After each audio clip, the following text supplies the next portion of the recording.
Yeah, they really are knackered. And even so, with that midfield though that we're talking about and these crumbling moments, Klopp out, looking like slot in for Liverpool. Hey, be careful on the pronunciation there because we don't.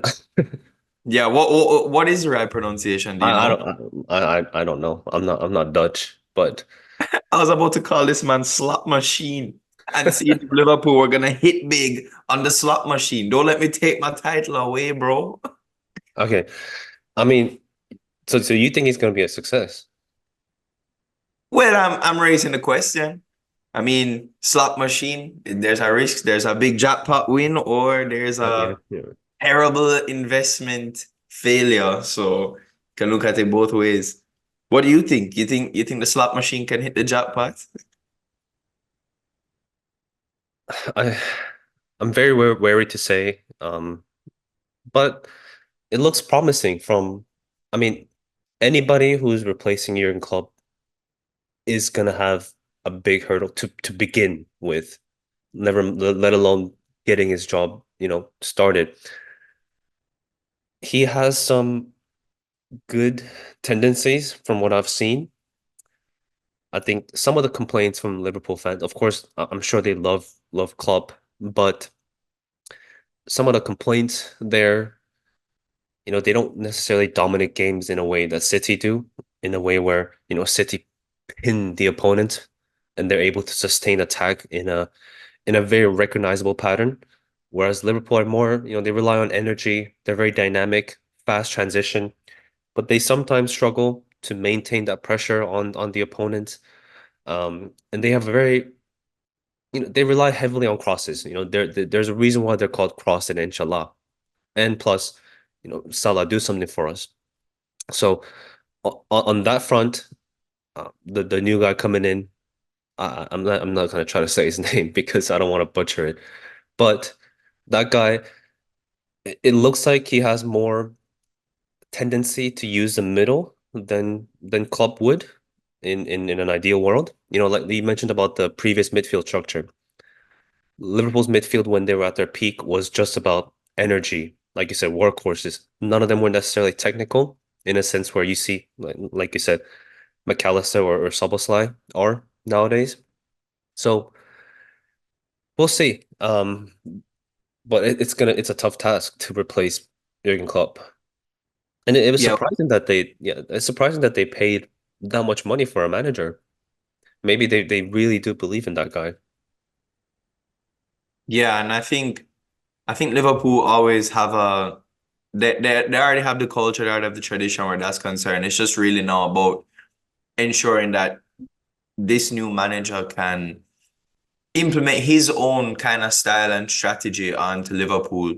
And at the end of the day, it's a results business. They do have a good team, or he does have a good team that he's kind of inheriting, at least. There's a few additions you probably want to add from a Liverpool fan perspective, but overall, I think it's looking like at least a decent attempt. Yeah, on that front, on the style front, I will say in Europe's top seven leagues, I don't know why they picked top seven. Usually, it's, I guess that includes the Dutch league. That's why. But Feyenoord, the team he's coaching right now, leads every single team in high turnovers, chances leading from high turnovers, and goals leading from high turnovers.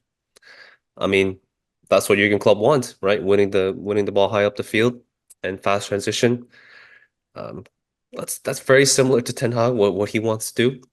But this is why I'm wary to say if it's going to work in a higher league because Eric Ten Hag's team is getting played off the pitch by every single team. So we'll see if that transition can work. But at least he has the pedigree. I don't know if he would say that's the right word or somewhat of a resume to prove that he can do the job at Liverpool. I find that interesting because it seemed like back in the day, like that was, I don't want to say back in the day, but just a few seasons ago, that was such an important way of playing, such an important stat. That it's all about how you winning the ball high up the field, how quick is your ball retention, which is still an important fact in today's game.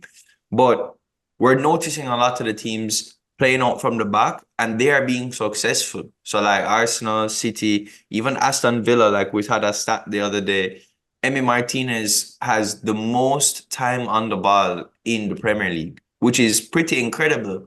And for an overperforming Villa side as well. So I wonder if that is kind of the change in football is kind of why Ten Hag hasn't had the success that he's had in this period because he's trying to play that style that doesn't necessarily work nowadays. And I wonder if for Liverpool the same kind of thing happens. I wonder if this is a kind of a Dutch thing, you know? Yeah, I'm struggling to think of a Dutch manager having success in the Premier League. I mean, Van Gaal, he he was an interesting character, but he did not have a success here. I mean, who else is there? Goose Hiddink? I mean, he was just a caretaker manager. Uh, I'm, I Yeah, don't, has there ever been a Dutch manager in the Premier League? I don't know, but somebody gotta let us know if there was one for sure. That's all we have time for today. Guys, thanks for tuning in as always. We hope you enjoyed your time with us. Remember to subscribe, to leave comments, and share with your friends. Follow us on social media at FOTBpod. Don't forget to leave a review, rating, and most importantly, don't forget to turn on those notifications. Join us again next time as we discuss the highly anticipated upcoming Premier League action. Thanks again as always. See you then.